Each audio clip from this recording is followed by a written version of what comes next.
네, 자, 윤 대통령에 대한 이 탄핵 심판 선고가 임박했다는 이런 관측 계속 나오고 있는 상황에서 탄핵 찬반 양측야말로 막바지 총력전에 나서고 있습니다. 어제 토요일에는 경찰 비공식 추산으로요, 탄핵 반대 집회에는 시민 한 6만여 명, 또 탄핵 찬성 집회 4만 4천여 명 정도가 참여를 한 것으로 지금 알려져 있고요. 오늘도 지금 서울 도심 곳곳에서 집회가 열리고 있습니다. 그야말로 대한민국이 둘로 쪼개져 있는 그런 주말. 야, 과연 이게 언제까지 이어질지 일단 뭐 선거가 나오기 전 또 모르죠. 뭐 선거 난 후에도 이렇게 될지는 모르겠습니다만 참가 심각하게 나눠져 있는 상황입니다. 그렇기 때문에 헌법재판소의 네. 결단이 신속하게 이루어진다는 거, 져야 된다는 것에 대해서는 이론의 여지가 없는 것 같습니다. 예. 다만 지금 최근에 이렇게 그 어떤 의견이 조금 오히려 이렇게 나뉘는 것 같습니다. 네. 예전 같은 경우에는 윤석열 대통령이 지지하는 측에서 적법 절차를 준수하고 그렇기 네. 때문에 재판 절차를 너무 이렇게 빠르게 진행할 것이 아니고 적법 절차 보장하는 증인신문이나 이런 걸 확실히 해야 된다라고 했는데 이제는 잘 봤더니만 민주당이 거기에 마흔역 재판관 넣어서라도 해라라고 하면서 오히려 지공 전략을 펴고 윤석열 대통령 지지자들 같은 경우에는 빨리 선택하라는 이런 그 여론의 흐름이 조금 그 바뀌는 것 같은데요. 예. 헌법재판소 지금 그 노무현 전 대통령 같은 경우에는 변론 종결일로부터 14일, 예. 박근혜 전 대통령은 12일 만에 됐는데 벌써 3주가 넘어가고 있습니다. 그렇기 때문에 아마 이번 주가 운명의 한 주가 될 가능성. 다만 그럼에도 불구하고 조금 늦어지면 다음 주가 정말 슈퍼위크. 예. 다음 주 같은 경우에는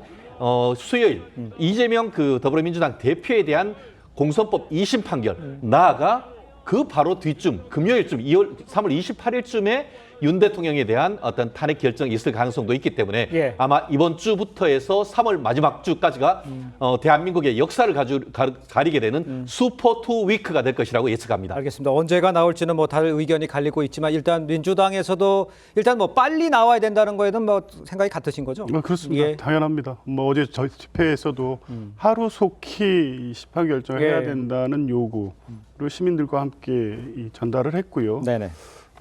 굉장히 늦어지고 있는 겁니다. 선례에 비추어 보면 이미 뭐 박근혜 대통령 그리고 노무현 대통령의 사례를 훌쩍 뛰어넘었기 때문에 네. 당초 예상에서는 탄핵 소추 사유의 쟁점이 간단하고 너무나 명확하기 때문에 그리 오래 걸리지 않을 거라고 보긴 했습니다. 그래서 아무리 늦어도 3월 14일 전에는 선고될 것으로 예상을 하고 있었기 때문에 예. 굉장히 지연된다는 느낌인데 실제 탄핵 심판 절차가 진행되는 과정에서 윤석열 대통령이 제기한 여러 가지 절차적 문제, 그러니까 소추 사유의 동일성 문제라든가 증거 채택주의 뭐 이런 부분에 대해서는 2017년 박근혜 대통령 탄핵 사건 때 이미 헌법재판소가 정리된 부분이긴 하지만 사안의 중대성을 고려할 때 이런 부분에 대해서 헌법재판관들이 충분한 어떤 의견 교환이 있는 것 같고요. 그렇다고 하더라도 지금 국민들이 대단히 혼란스러워하고 특히 윤석열 대통령의 석방 이후에 또 다른 양상이 전개되고 있기 때문에 헌법재판소는 하루속히 결정해야 된다. 이게 민주당의 입장입니다. 알겠습니다. 다 양쪽의 입장이 나와 있고요. 그러면 왜 늦어지는지 저희가 잠시 후에 좀 분석을 해보겠습니다. 일단 헌재에서는 나오는 것들이 아무 정보가 없습니다. 그러니까 어떻게 할 수 있을 건지 언제 나올지 이런 걸 한번 짚어보고 일단 먼저 어제 집회 상황들 좀 점검을 해보죠. 박정희 전 대통령의 고향인 경북 구미에서도 윤 대통령 탄핵을 반대하는 대규모 집회가 열렸습니다. 여기에는 한국사 강사 전환길 씨도 참석해서 목소리를 높였죠. 한번 들어보겠습니다. 윤석열 대통령은 내란입니까? 무죄입니까?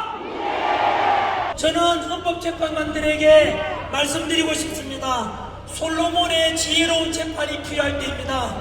어떻게 하면 국가도 망가지지 않고 어떻게 하면 국민들이 나뉘어지지도 않고 통합할 수 있으며 어떻게 하면 헌법재판도 살아남을 수 있을까? 한 가지 방법이 바로 탄핵 각하를 결정하는 것입니다. 전환길 강사와 함께 국민의힘 일부 의원들 이 막바지 여론전에서 보수 텃밭이죠. 대구 경북에서 목소리를 높였습니다. 한 변호사께서 보시기에는 한 대변인께서 보시기에는 지금 목소리가 대구에서도 많이 나오고 있다. 좀 구미 이야기도 했었어요. 예. 어떤 의미가 있다고 보십니까? 사실 구미 같은 경우에는 박정희 그 전 대통령의 고향이기도 한 예. 상당히 상징적인 곳인데요. 그렇죠. 그곳에서 어떻게 보면 시민들이 다 모여서 태극기를 흔들면서 자유민주주의를 부르짖었다 이렇게 볼 수 있을 것 같고요. 네. 지금 특히나 13일 내에 그 감사원장의 그 탄핵 기각이라든지 그리고 검사 3명에 대한 그 탄핵 기각이 나오면서 예. 정말로 많은 부분들이 이 줄탄핵이 줄줄이 이제 기각 결정이 나오는 이런 상황이지 않습니까? 그렇기 때문에 윤석열 대통령 측에서 얘기를 했던 그 계엄에 대한 이유, 원인 이런 부분이 다시 한번 재조명되는 그런 상황인 것 같고요. 또 아까 앞서서 말씀드린 것처럼 이제 곧 있을 이 선고기를 앞둬서 예. 어떻게 보면 보수가 좀 집결을 하자, 그리고 이게 각하가 되어야 된다, 이런 목소리들을 크게 내고 있는 상황으로 보입니다. 알겠습니다. 일단 윤 대통령 석방 후에 국민의힘 의원들 이제 투쟁 기류, 글쎄요, 뭐 목소리 높이, 톤 이런 거 더욱 강경해지고 있는 모양새인데 특히 네 사람이 중심에 있는 모양새입니다. 화면을 보시면요, 김기현, 나경원, 윤상현 의원 또 이철우 경북지사, 이른바 이 친윤 4인방이다, 뭐 이런 얘기가 나오고 있어요. 윤상현 의원은 1인 시위, 또 나경원 의원은 탄원서 제출, 뭐 이철우 지사는 강도 높은 비판, 뭐 이렇게 이어가고 있다, 이렇게 볼 수가 있는데, 성추윤 부의장께서는 새로운 모양새처럼 보이고 앞에 나와 있는 저 국민의힘 의원들의 모습은 어떤 식으로 보고 계세요?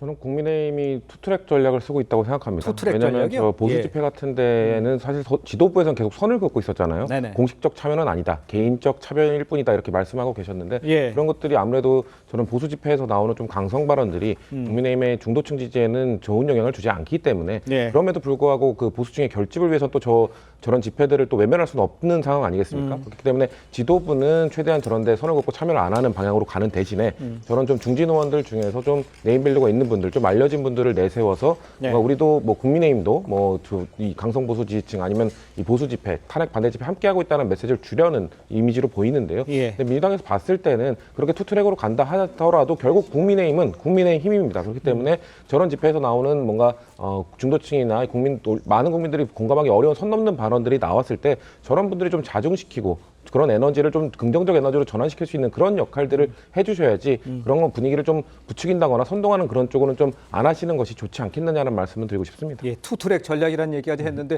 약간 거리를 뒀던 분들도 이제 전면에 나서는 모양새잖아요. 그건 네네. 어떻게 평가를 해야 되겠습니까? 그렇습니다. 결국 국민의힘 같은 경우에는 플랜 1, 플랜 2가 있는 것 같습니다. 플랜 1은 어쨌든 윤석열 대통령의 복귀입니다. 네. 그래서 지금 그 윤석열 정부가 다시 어떻게 보면 그 해서 나머지 있는 기간 동안 자유우파적 가치를 하면서 예. 대한민국을 정상화시키는 것이 가장 큰 목표다라고 생각을 하고요. 예. 다만 백보양보해서 헌법재판소에서 탄핵이 인용된다 하더라도 그때 했을 때는 또 나름대로의 어떤 그런 새로운 전략을 짜가기 위한 네. 지금 고육지책이다라고 보이는데요. 예. 그 반면에 어떻습니까? 민주당은 그냥 대안이 없습니다. 그냥 지나가는 그냥 그 탈선한 열차처럼 우리 국민의힘 같은 경우에는 어떻게 보면은 지도부는 나가지 않고 개인적인 어떤 국회의원의 헌법기관으로서의 영향이 미치는 반면에 네. 이재명 대표는 어떻습니까? 거의 180석으로서 헌법 개정 외에는 모든 것을 다 할 수 있는 원내 정당이 마치 원내 정당인 양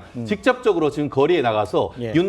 이재명 대표가 총동원력을 내리고 그리고 실질적으로 저희 전면에 와서가지고 신속한 파면을 요치는 이것이 과연 가당키나 한 것인지에 대해서는 상당히 비판을 할 수밖에 없는 것 같은데요. 예. 과연 그와 같은 전략이 민주당에서 국민의힘을 지금 걱정하는 것처럼 중도층의 표심에 오히려 그것이 파고들 것인지에 대해서는 저는 오히려 상당히 비판적이고요. 네. 저는 이른바 신윤 4인방 중에 지금 나경원 의원이나 김기현 의원 두 분 다 판사 출신의 법조인입니다. 왜 이 두 분이 한 분은 서울에서의 비강남 그리고 김기현 의원 같은 경우에는 울산에서도 상당히 어떻게 보면 격전을 치러야 되는 그러한 정치적 배경을 있음에도 불구하고 이렇게 전면에 나섰냐.